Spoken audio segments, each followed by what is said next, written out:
Saludos, muy buenas noches, estimados amigos digitales, donde quiera que se encuentren. Reciban un abrazo virtual, mi saludo, mi respeto, mi aprecio. Gracias por seguir esta transmisión, por estar allí y qué bueno que a través de esta maravillosa red social como lo es Instagram podamos llevarles a ustedes una visión importante. Analistas políticos que tenemos actualmente sobre la situación país Venezuela. Ya por aquí está conectándose Julio César Pineda, ya lo tenemos ahí a la vista. ¿Cómo estás? Buenas noches, Julio César, ¿me escuchas? Sí, como no, felicitándote por esa iniciativa, este tipo de programas que son tan necesarios para el análisis y la comprensión de la política nacional y la política internacional, que son los dos factores más importantes en estos tiempos de coronavirus. Sí, es un honor tenerte aquí en este espacio. Este es un ciclo de programas que está haciendo el Reporte Global con los más reconocidos analistas nacionales e internacionales que busca llevar la visión a todo el que nos pueda ver, a todo el que nos pueda escuchar, sobre los factores principales que han incidido para que el país llegue a la situación en que está el día de hoy. Pero no solamente eso, sino también ver las posibilidades reales de salida de esta situación.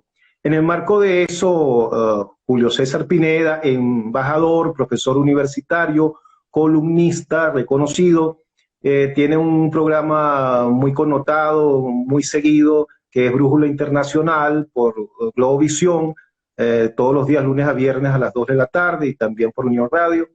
Y bueno, realmente no necesita mayor presentación el embajador Julio César Pineda. Julio César, vamos a comenzar de inmediato, como dice por allí, cayendo y corriendo, porque bueno, el tiempo es limitado aquí en las redes. Y quería que empezar precisamente por allí, por que tú nos des tu visión de qué factores han contribuido, han sido determinantes, factores políticos, económicos y sociales, para que el país llegue a la situación en que está hoy, una situación políticamente bien complicada, polarizada, entre dos factores que se disputan el poder, uno que lo tiene, que lo quiere mantener, y el otro que lo aspira. ¿Cómo hemos llegado a esta situación, Julio César? Bueno, yo creo que primero hay que dar un marco internacional que es necesario. No son situaciones normales, no son situaciones políticas tradicionales. Estamos en un marco mundial con una situación de una tragedia, una pandemia decretada por la Organización Mundial de la Salud, con un centro geográfico determinado como fue Wuhan y todo lo que significó China en este momento. Vimos al presidente Trump hace unos minutos ya casi con una demanda abierta contra China por vía indirecta de poder sancionar productos chinos, pero también al primer ministro de Australia con una demanda sobre China. Y naturalmente pudiera haber negligencia en el tratamiento del tema del coronavirus y toda la sociedad internacional está imbuida en una situación que escapa a lo geográfico, a lo político, a lo ideológico. Incluso más allá de las situaciones locales de cada país, se está hablando ya de un nuevo orden internacional, se habla de que definitivamente pierde vigencia el Atlántico, que era el océano que dominó la política del siglo XIX, XX, XXI, tanto en la época de los franceses como los británicos, y la norteamericana, y que se está moviendo el mundo hacia el Extremo Oriente, hacia Asia. Entonces nosotros, como país pequeño en Occidente, no podemos olvidar ese marco internacional en el cual estamos, y con los cambios de carácter mundial que nos van a afectar como a cualquier país del mundo. De hecho, posiblemente después de este coronavirus hay un cambio en la dirección política de Estados Unidos, seguramente en Brasil habrá un cuestionamiento a la presidencia de Bolsonaro. Hay que ver cómo maneja Venezuela la situación del coronavirus dentro de los próximos días, porque hasta ahora ha habido un control bastante eficiente al margen de otras situaciones como el tema de la gasolina, pero yo sí creo que la variable internacional es fundamental para entender el caso venezolano. Nosotros estamos alineados totalmente en la cercanía con China y en endeudados con China, pero también con Rusia. De hecho, Rusia está con una presencia muy activa y hay una especie de división del mundo. Entonces, ya no depende de nosotros lo que podamos decidir, ni de nuestros políticos ni siquiera, sino que estamos en un juego, en un ajedrez internacional, donde quienes mueven las fichas son otros. Y en gran parte la oposición venezolana pues sigue aferrada a la tesis de una salida con la ayuda norteamericana o de los países democráticos de América Latina que tienen una línea muy dura frente a Venezuela. Pero hay el recurso del gobierno de China y todo lo que significa la gran economía de China, que a pesar de la crisis se estima que siga creciendo en un 6%, ya no en un 10 o en 12%, con una inversión de 2.000 millones de dólares para la ruta de la seda, que va a tocar muchos sitios de América Latina. De hecho, estamos prácticamente endeudados los africanos, los latinoamericanos con China, y esas son variables que hay que considerar. Más allá de la crisis nuestra, que si quitamos el tema del coronavirus, por supuesto que Venezuela es uno de los países en el mundo de análisis por la situación tan difícil que está atravesando. Tanto es así que antes del coronavirus, Venezuela ha sido llevada 2 veces al Consejo de Seguridad de Naciones Unidas y se ha trancado allí porque precisamente Rusia y China imponen su veto a la tesis de Francia, Inglaterra y los Estados Unidos. Por eso incluso 2 gobiernos de Venezuela, porque mientras la OEA y otras instancias internacionales reconocen, de acuerdo a la lógica política, a Guaidó y a lo que representa la Asamblea Nacional, en Naciones Unidas para reconocer un gobierno, y en el caso de Guaidó necesita las 2/3 partes, 120 miembros de Naciones Unidas, 9 de los 15 del Consejo de Seguridad y los 5 de acuerdo. Entonces, has visto que ahorita la OMS, a quien se dirige a Maduro, y la Organización Panamericana de Salud a Maduro, la UNESCO y todos los organismos internacionales, mientras que a nivel regional, pues, hay un desconocimiento del presidente Maduro. Entonces, ese marco internacional es fundamental para entender el marco nacional. De allí la línea con Colombia, de confrontación que hay con Brasil, con toda América, salvo el apoyo que tenemos de Nicaragua, porque hasta en Bolivia, con el cambio de Morales, también se le complica muchísimo más la tesis a Venezuela. Entonces yo sí creo que, más que lo que pase internamente ahorita, de determinar, se sabe que hay una crisis terrible económica, financiera, el caso del petróleo es visible, los precios como están, la falta de gasolina, el tema de los salarios, somos el país más en el mundo que recibe menos dólares mensualmente, ni siquiera Haití. En Haití creo que son 60 o 80 dólares mensuales el mínimo, y ya con $1 diario ya es una situación de miseria, de hambre. La tenemos siendo un país rico y petrolero. Entonces, por lo tanto, más que lo que significa el socialismo del siglo XXI, Maduro, su partido o los partidos que lo apoyan, hay que ver cómo se van a mover a nivel internacional los grandes poderes del mundo, los propios Estados Unidos, Pero y naturalmente China y Rusia en ese apoyo permanente que le dan al gobierno. en ese concierto de naciones, 194 países que conforman la ONU, ¿qué tan importante es Venezuela en ese concierto de naciones? Porque los venezolanos, o muchos venezolanos, no hay que generalizar, siempre ven a Venezuela como el ombligo del mundo. ¿Qué tan importante para el mundo es Venezuela? Hay una deformación del presidente Chávez y lo que fue el socialismo del siglo XXI en difundir que tenemos las reservas de petróleo más grandes del mundo, que tenemos las reservas de oro y de coltán y de uranio, etcétera, y ha inflado muchísimo el tema de Venezuela. Incluso cuando uno oye a los delegados del oficialismo, todos señalan que el imperialismo norteamericano, que los chinos, que los rusos, que los europeos lo que quieren es la riqueza venezolana, y eso es falso. Somos un país más en el contexto internacional, que tiene riquezas muy grandes como las tienen muchos países del tercer mundo. En África hay países en las mismas condiciones nuestras y siguen siendo países sin la importancia que se le atribuye a la gente que está en el gobierno. Somos un país con grandes potencialidades, pero muy mal manejado, muy mal gerenciado. No solamente en el gobierno del chavismo, sino también anteriormente, porque yo fui embajador 3 años en Kuwait, por ejemplo, fui embajador en Qatar, en los Emiratos Árabes Unidos, y hay que ver lo que han hecho con el petróleo de esos países, mientras que fui embajador en Libia con Gaddafi, un poco el modelo revolucionario de utilizar el petróleo en función de un proyecto político, y fue un desastre completo. Entonces yo sí creo que es cuestión de gerencia. Tenemos la capacidad para seguir arruinados con un modelo que no sirve, no marcha. De hecho, hasta los chinos han cambiado hacia un capitalismo de Estado y de libre empresa y de inversión extranjera, y nosotros seguimos aferrados a un marxismo ya sin ninguna función. Por cierto, hay un autor neomarxista muy interesante, Zizek, un eslovaco, que dice que el virus va a acabar con el capitalismo, y le ha contestado precisamente Chung Bang, el coreano, de que al contrario, lo que se va a hacer es acabar con el comunismo tradicional. Inclusive China va a tener que cambiar si quiere entrar al contexto internacional, y como fue Chernobyl para los soviéticos, si los chinos no aprenden, pues puede venir una caída muy grande, con una especie Así como, ¿te acuerdas cuando Fukuyama hablaba del fin de las ideologías? Claro, claro, eso son criterios. Bueno, ahí le respondió precisamente el profesor Huntington, que era compañero en Estados Unidos, de que ahora iban a ser peores los problemas porque la historia seguía. acabaron con el comunismo, pero seguían las contradicciones más graves porque él publicó el libro del choque de las civilizaciones, en donde ya no eran por razones ideológicas, sino religiosas y culturales. Y estamos viendo la importancia precisamente de las culturas y las religiones. Yo creo que en el caso venezolano, mucho depende de lo que va a pasar y del manejo de esta situación. El mundo va a cambiar definitivamente, vienen nuevos criterios de conducción, nuevos liderazgos, porque también viene eso. En todos los países habrán liderazgos nuevos. Los millennials y la nueva generación que nos manejan precisamente son, en esta parte de las técnicas modernas digitales, son innatos digitales frente a nosotros que estamos aprendiendo y hemos visto el interés que tienes tú en este tipo de tecnologías. Todo va a cambiar. Entonces Venezuela no va a estar al margen de esto.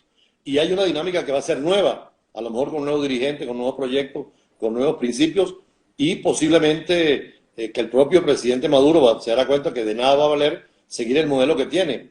Es la ruina absoluta. Y en la oposición tendrán que haber cambios también de entender esta situación a nivel mundial.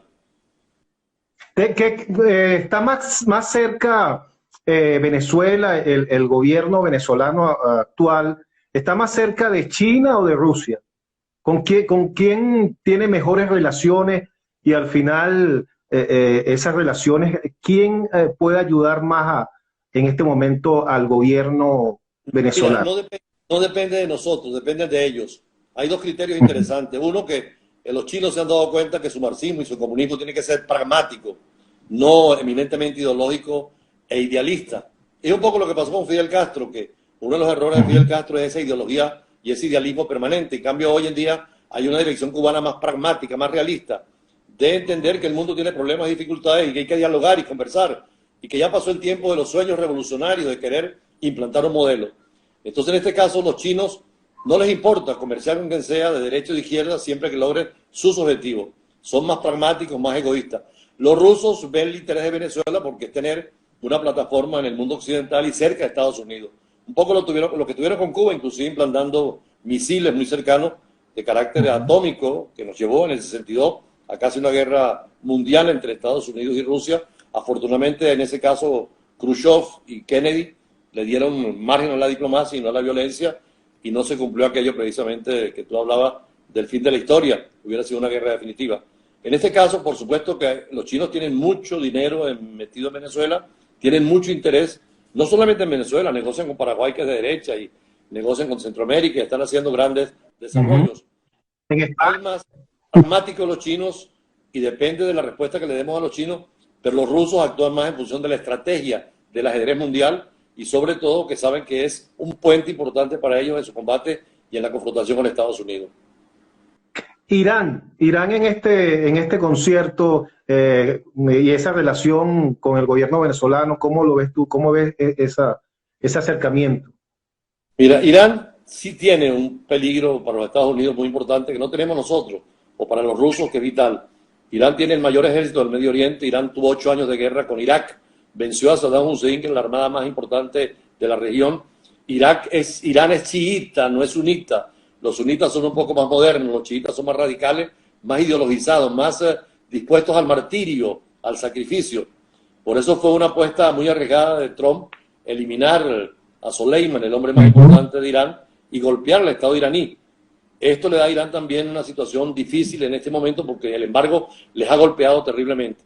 Y la relación de Irán con China, y ahí hay, bueno, lo que tú has preguntado, era muy cercana, por eso Irán ha sufrido tanto el contagio chino. Los países más golpeados fueron precisamente los de mayor comercio. Irán con Italia tiene unos negocios inmensos, en la ruta de la seda cuenta con puertos italianos, y con Irán como factor fundamental. De hecho, muchos de los iraníes estaban en China, como muchos chinos estaban en Irán, de allí que fue el país más impactado, pero ahí no hay mucha información, no hay transparencia, y no sabemos exactamente el drama del coronavirus. Lo cierto es que Irán sí es un factor preocupante para Occidente y para Estados Unidos, es un ejército muy poderoso. Irán tiene reactores nucleares funcionando, tiene uranio enriquecido, tiene la tecnología de los misiles ya controlada, que pueden llegar hasta 12, 13 mil kilómetros y tocar intereses norteamericanos. Entonces, eso sí es un tema delicado para los Estados Unidos, y por eso lo han tratado con una mano distinta a la de Venezuela. Y en ese sentido, incluso Rusia tiene cierto celo y trata a Irán de una manera distinta. A los chinos les interesa Irán para negocios nada más y van a seguir en esa línea. Entonces estamos, y es el aporte que yo quería hacerte, hoy en día, en un cuadro que es eminentemente de influencias externas. se plantea de nuevo la vieja tesis de la soft policy o de la hard policy. Los chinos son partidarios de la soft policy, que han invadido el mundo con máscaras y con hospitales y con medicina, porque quieren reivindicarse frente al mundo. Es más, si nos descuidamos, se va a convertir en la potencia mundial, es la segunda economía del mundo, tienen todo el potencial nuclear, están llegando a la otra cara de la luna, están compitiendo con Occidente. Además, tienen la ventaja de tener la filosofía confucianista. El confucianismo es un planteamiento de orden, de disciplina, de jerarquías, de obediencia. Y ese es precisamente lo que ha hecho Corea también dentro de ese confucianismo, pero criticando a China porque ahí sí hay una dictadura, mientras que en Corea o en Japón o en Singapur y en los demás estados han sido muy democráticos y muy humanistas. Lo cierto es que estamos cambiando totalmente el mundo y Venezuela no puede estar al margen. Lo que pase en los próximos meses va a influir definitivamente en Venezuela. Y por supuesto, la situación interna, hay condiciones objetivas de pobreza, de criminalidad, de bloqueo, que hay que decirlo, no estamos prácticamente jugando a la política internacional y al comercio internacional. Todo esto pues va a afectar y vendrán cambios también en Venezuela. Nadie va a escapar de estos cambios, ni los países desarrollados de Occidente, salvo situaciones como las de Alemania, que ya se sabe que Angela Merkel, si quiere ser electa, va a ser elegida. Hemos visto el éxito que ha tenido negociando con el Parlamento, llevando ayuda y asistencia económica a la población. Están ya recibiendo los alemanes y las pequeñas empresas financiamiento del Estado, pero tenía la seriedad de tener una gran economía, a diferencia de Italia o España, que no tiene esa capacidad. Entonces, lo que va a pasar en Venezuela va a depender mucho del marco mundial, y creo que es bueno que en otras ocasiones toque más también el tema con otros especialistas en la materia, porque hoy es lo global lo que influye en lo local. Lo que hablan de la glocalidad. Lo local influye en lo mundial, pero mucho lo mundial en lo local. Y, mira, por supuesto, hay una serie de sanciones muy severas, económicas principalmente contra Venezuela. Hay sanciones individuales a funcionarios del gobierno por parte de Estados Unidos, pero hay sanciones genéricas en el ámbito económico que son muy marcadas, muy fuertes para el país. ¿Existe alguna posibilidad real de que pueda darse una invasión militar en Venezuela? No, está negada totalmente. Yo creo que ahorita el mundo, nosotros no somos tan importantes, te decía anteriormente, para que un país como Estados Unidos arriesgue en estos momentos un conflicto de carácter internacional por un país. Es que ni los rusos, fíjate lo que está pasando, por ejemplo, en Ucrania, con todo lo que ha habido de la actitud de Moscú hacia Ucrania, no han pasado el límite para un conflicto, porque Ucrania, al fin y al cabo, es occidental, está cerca de la Unión Europea y hay intereses norteamericanos. A los rusos les preocupa que la Unión Europea y que Occidente llegue a la frontera rusa, pero los rusos no van a apostar por Ucrania para un conflicto internacional. Los americanos también, esta área de influencia, no van a apostar por un conflicto internacional por una situación de Venezuela. Sobre todo que Rusia, en eso sí, vería con ojos muy interesantes la cercanía con Venezuela y la defensa de Venezuela. Por supuesto que las presiones es un juego político de Trump y del nuevo gobierno, que también puede cambiar con las elecciones en Estados Unidos. John Biden seguramente tiene otro criterio distinto a Trump y podrían venir otros mecanismos. Por eso decía, lo de Venezuela depende mucho del programa internacional y del manejo que está haciendo Venezuela de su crisis. Hay que ver la realidad del manejo del coronavirus y el éxito que pueda tener, pero sobre todo de la respuesta que va a dar con la gasolina, con los alimentos, con la protección, porque la gente, cuando le tocan el bolsillo y el corazón y el pan, no resiste. La Revolución Francesa comenzó cuando no había pan en las calles de París, y al margen de lo ideológico, la gente reacciona por esa vía. De allí el cuidado que tienen, por ejemplo, los chinos. En ese sentido, han sido muy importantes la línea de darle una mejor condición a la población china, que es feliz con su gobierno. Y los rusos están muy complicados en este momento porque el petróleo también se les vino al suelo y han visto que el coronavirus no lo han podido atender como lo habían prometido, aunque están regalando cosas. Ahorita viene un nuevo orden internacional en la soft policy, como te decía. Ya nadie cree en el conflicto, en la guerra, nadie va a atacar a conflictos regionales. Esa época del hard policy, de la política dura, fue característica. Kissinger era uno de los partidarios de la línea militar, que es la republicana. La demócrata y el mundo en general cree mejor en el ejemplo, la política suave, que es lo que está haciendo las iglesias y todo el movimiento internacional, el movimiento ecológico, etcétera. Yo creo que viene por esa vía el mundo que viene y con una solidaridad que puede extenderse. Esto va a acabar con los modelos tradicionales, más bien hacia una línea de fraternidad, de encuentro, de diálogo, y en Venezuela tenemos que estar preparados para eso, la posición del gobierno obligados a poder negociar y a salir adelante. El factor estadounidense, como tú bien lo has dicho, Julio César, es clave, ¿no? El factor internacional. En los Estados Unidos está en una situación ahorita bien complicada por lo que ha pasado con la pandemia, el manejo que han tenido allí con la pandemia, la cantidad de infectados que pasa de 1 millón, la cantidad de muertes. No la tiene nada fácil el presidente Trump en este momento e incluso ya algunos analistas empiezan a señalar que es muy poco probable que él pueda repetir como presidente en las próximas elecciones. ¿Cómo tú ves ese escenario norteamericano?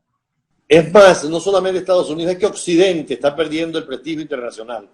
Occidente tenía la soft policy, el hecho de tener los grandes desarrollos económicos, los grandes desarrollos universitarios, científicos, la gran medicina, y nos dimos cuenta que no servimos para nada. Más bien, el Oriente ha dado más el ejemplo de tener mayor capacidad para resistir ese tipo de situaciones. Hay una devaluación de la cultura occidental y de la democracia. De hecho, se están imponiendo modelos autoritarios en la propia Europa por la deficiencia del mundo occidental. Hay un peligro, ya la están destacando algunos analistas como los italianos, precisamente, de que lo que viene va a ser la tendencia a gobiernos autoritarios y el peligro de que vuelvan otra vez un conflicto o guerras nuevas. La Primera Guerra Mundial generó la Segunda Guerra Mundial. Un conflicto como este, la pandemia, puede generar nacionalismo y conflictos y guerra en el futuro. Es decir, estamos ahorita en una especie de nacimiento de una era que no sabemos hacia dónde va. Y como tú dices, por ejemplo, Estados Unidos está sin brújula de una potencia inicial a lo que están ahora, teniendo la peor pérdida a nivel mundial en el manejo, que podrían hacerlo perfectamente con la capital, la fortuna que tiene y la riqueza. En cambio, Trump llega y quita 500 millones de dólares a la OMS, que no es nada. Solo más de 5.000 millones se pierden ahora con los eventos deportivos en los Estados Unidos. Es decir, hay una contradicción entre el manejo de la buena gobernanza. Y eso nos va a afectar a todos, los comunistas, socialistas y también los demócratas. Ahí está Cuba. Hoy, por ejemplo, es la primera vez que el Día del Trabajo no se hicieron ni siquiera un evento público en la Plaza de la Revolución.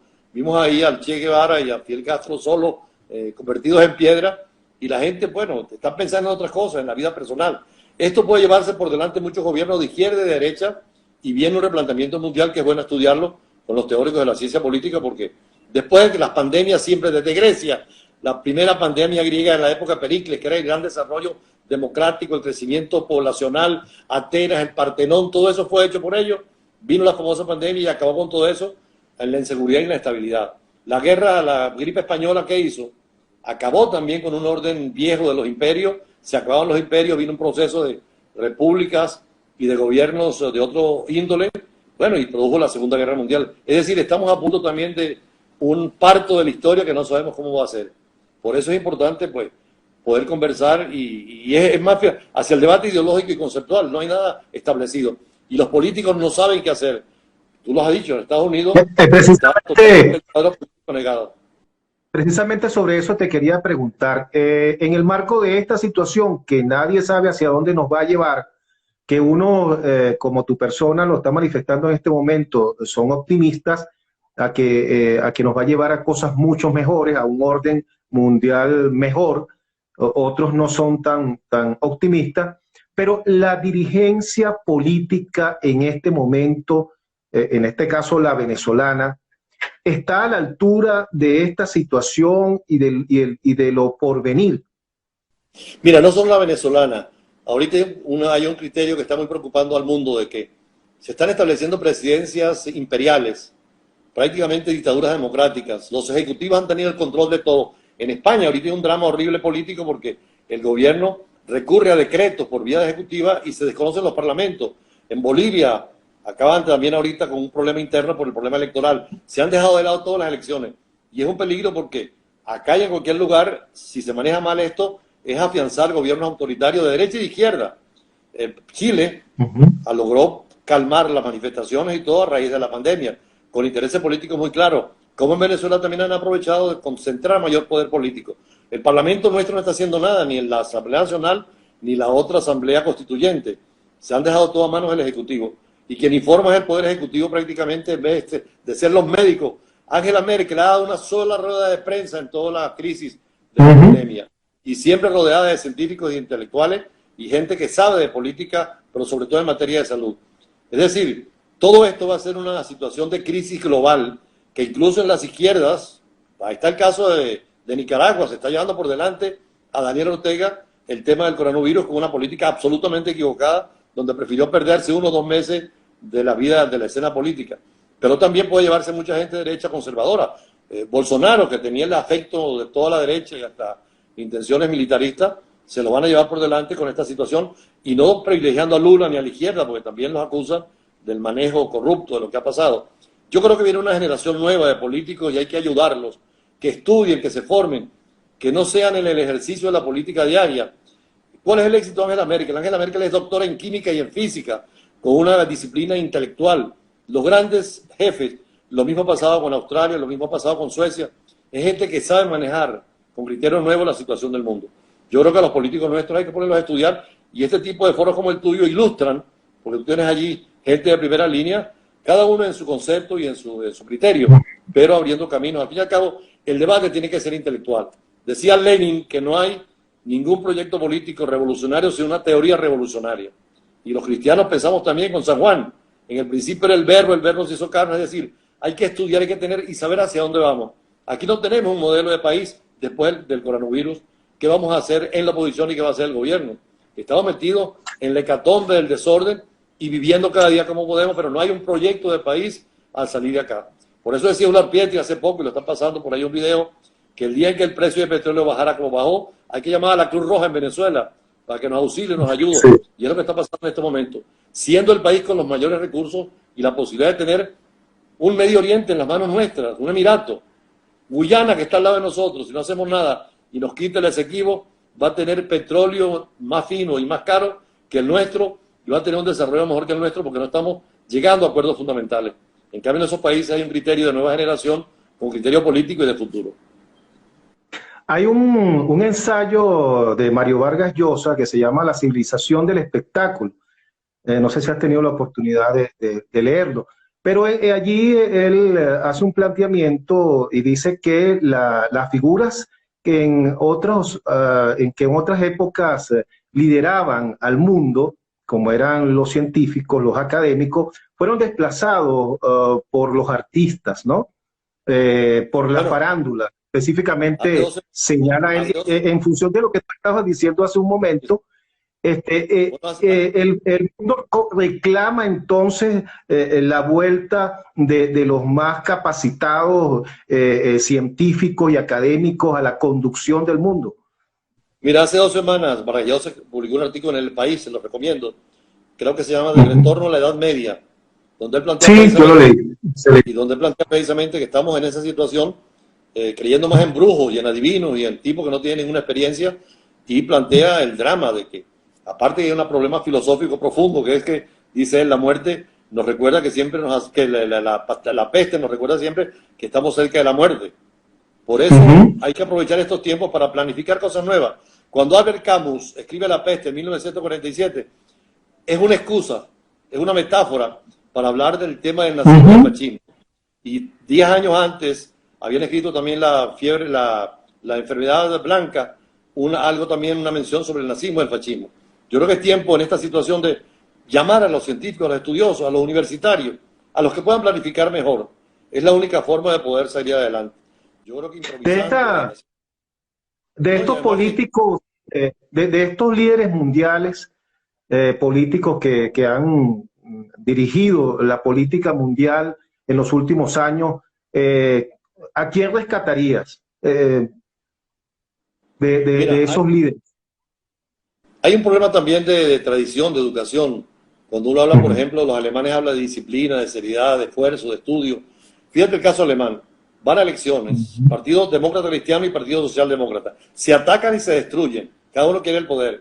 Pero cuando gana Angela Merkel, llama a gobernar al Partido Socialdemócrata de oposición. Esa es una lección que nos están dando. Aquí nos peleamos por nada, por un país miserable. ¿Quién es el que puede tener más aplausos o gritos o programas de televisión? En esos grandes países, es lo que pasa en Corea. En Corea ahorita hay una gran alianza nacional de todos los partidos. Hay criterio de Estado, no simplemente de gobierno y de partido político. Entonces yo creo que la madurez democrática de Europa nos enseña de que hay que tener intereses supranacionales o estatales que lleguen a grandes acuerdos.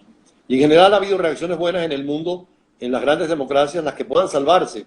Si no nos van a llevar por delante también, creo que nosotros estamos dando un ejemplo muy malo con esta división permanente en todo. Ni siquiera tenemos acuerdos en lo fundamental. Y ojalá tuviéramos grandes gestiones de crisis, por lo menos con acuerdos mínimos. El mundo tiene que estar finalmente con grandes acuerdos en las situaciones más extremas. Yo recuerdo que en plena guerra de Vietnam, incluso estaban reuniéndose los vietnamitas y los norteamericanos. Hay una anécdota famosa en el Hotel George Sank en París, que le dice Kissinger precisamente al líder del Vietnam, del Vietcong: ¿a qué hotel llegaron ustedes? Le dice el del Vietcong, le dice Kissinger que llegó al hotel George Sank por un tiempo.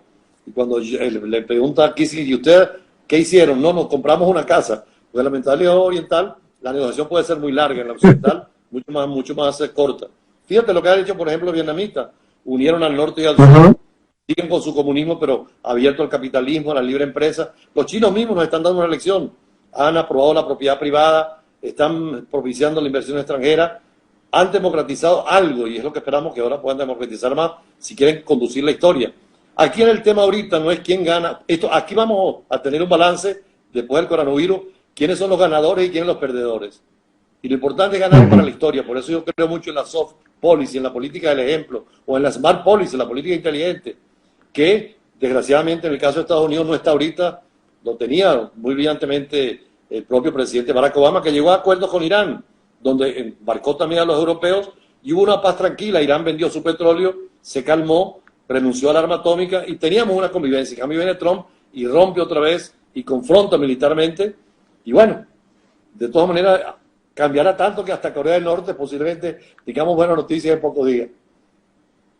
Estamos condenados a que se dé un acuerdo político para salir de esto. Ese es el camino, no hay otra posibilidad. ¿Cómo lo ves tú? Bueno, mira, a nivel internacional ya incluso hay conversaciones para cambiar las Naciones Unidas. Hay un criterio de acabar con el Consejo de Seguridad. La ONU se creó en 1945, ya eso está fuera de orden. Por eso te decía, hay que actualizar todas las cosas. Era lógico en ese momento que los países que ganaron la guerra tuvieran más privilegios. Hoy no. Hoy hay países que son más fuertes de los que están allí, más fuertes que Francia, más fuertes que Inglaterra, es China, es Japón, es India, que debiera tener un miembro del Consejo de Seguridad.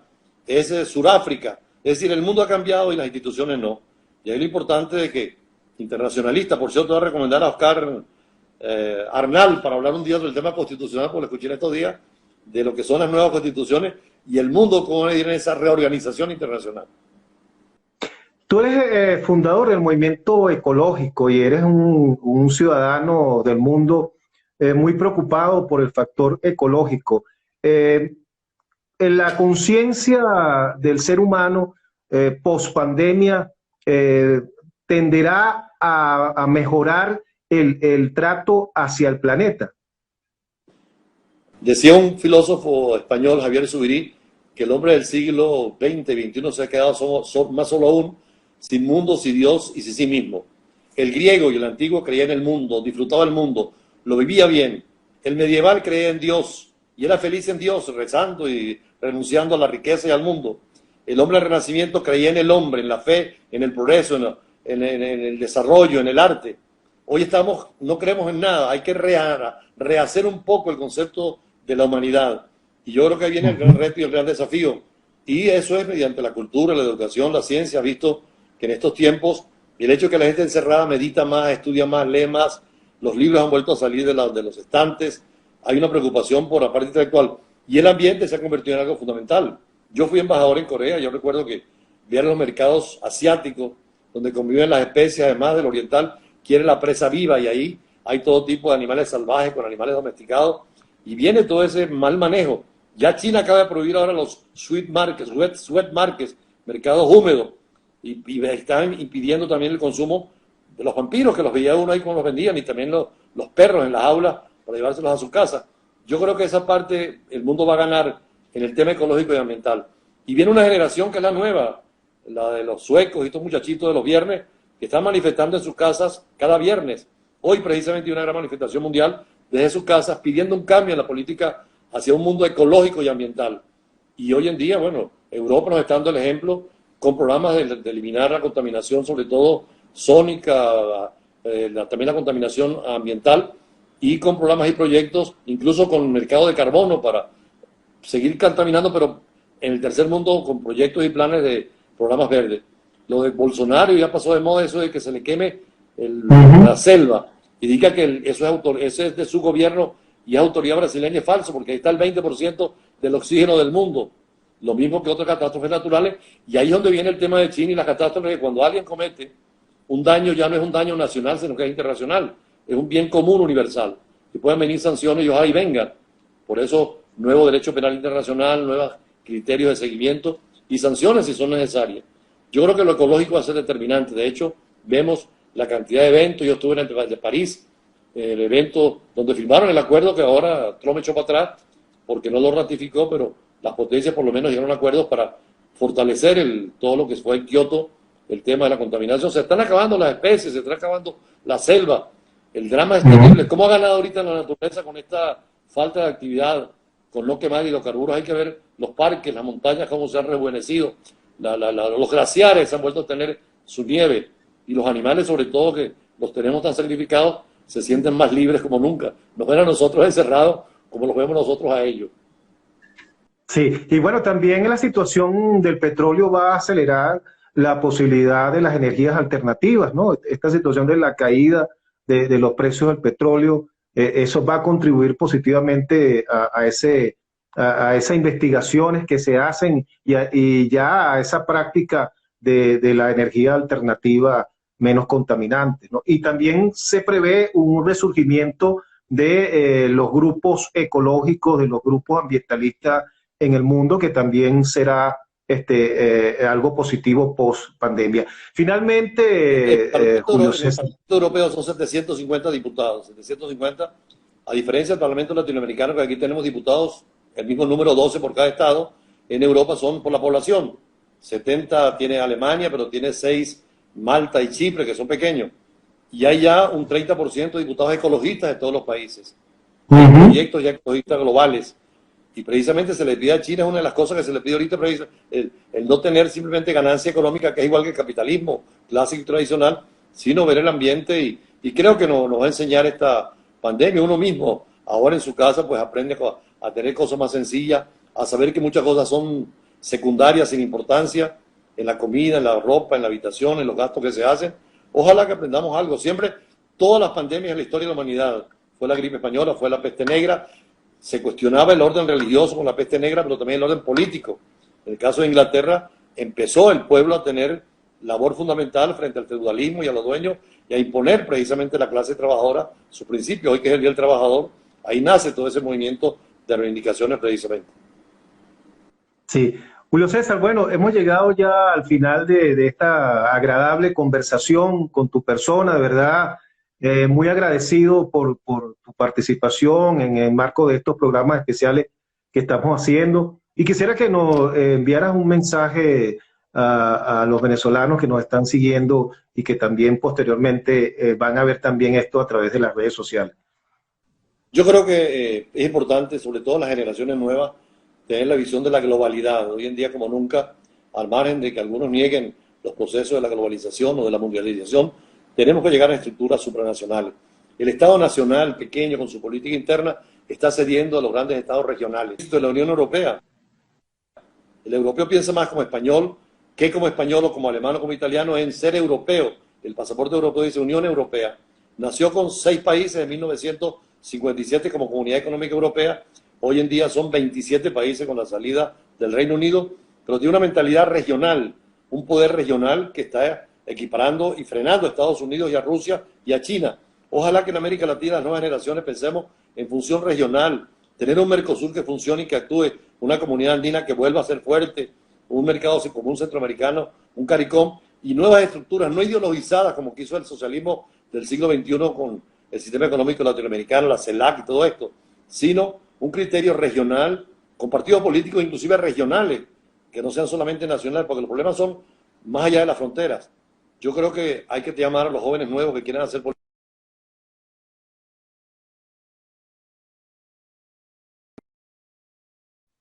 Eh, Hay catástrofes naturales, tecnológicas, y hay que estar preparados para Sí. Muy agradecido por tu participación, Julio César, y muy agradecido también a todos los que han seguido este Instagram Live y que siempre nos han venido siguiendo o se han venido incorporando a estos programas especiales. Quería aprovechar a que estás tú allí para invitarles al próximo domingo a las 7 de la noche, hora de Venezuela, cuando estaremos también conversando con el reconocido analista Luis Vicente León. Va a estar también en vivo con nosotros el próximo domingo a las 7 de la noche. Muy agradecido, Julio César, de verdad, y muy agradecido a todos los que nos han seguido. Gracias. Buenas noches. Sí. Estimados amigos digitales, nuevamente reciban mi abrazo virtual, mi cariño y mi respeto y el agradecimiento por seguir esta serie de programas especiales que estamos haciendo en el reporte global, que, repito, busca que los que lo escuchan, los que tienen la oportunidad de verlo, puedan hacerse una opinión clara sobre la situación, de cómo llegamos a esta situación país y sobre las posibilidades reales, verdaderas, no fantasiosas, que tenemos para salir de esta terrible situación que ya es prácticamente inaguantable y que se prevé que se ponga peor en los próximos días, semanas y meses por venir. Sin embargo, bueno, no podemos perder la esperanza. Tenemos que seguir luchando y tenemos que propiciar que se dé un cambio, sobre todo en paz, en el país. Es importante que sepamos que sabemos cuándo puede comenzar un ciclo de violencia, lo que no sabemos es cuándo puede terminar. Entonces, creo que es deber de todos los venezolanos, de todos los demócratas, que contribuyamos a que alcancemos nuestros anhelos, aunque alcancemos ese rescate de la democracia en Venezuela, pero por la vía pacífica, por la vía del entendimiento. No nos queda otro remedio, sino avanzar en ese sentido. Muchas gracias. Los invito entonces para el próximo domingo, 3 de mayo, a las 7 de la noche, hora de Venezuela, cuando estaré conversando con el analista Luis Vicente León. Muchísimas gracias y que estén muy bien.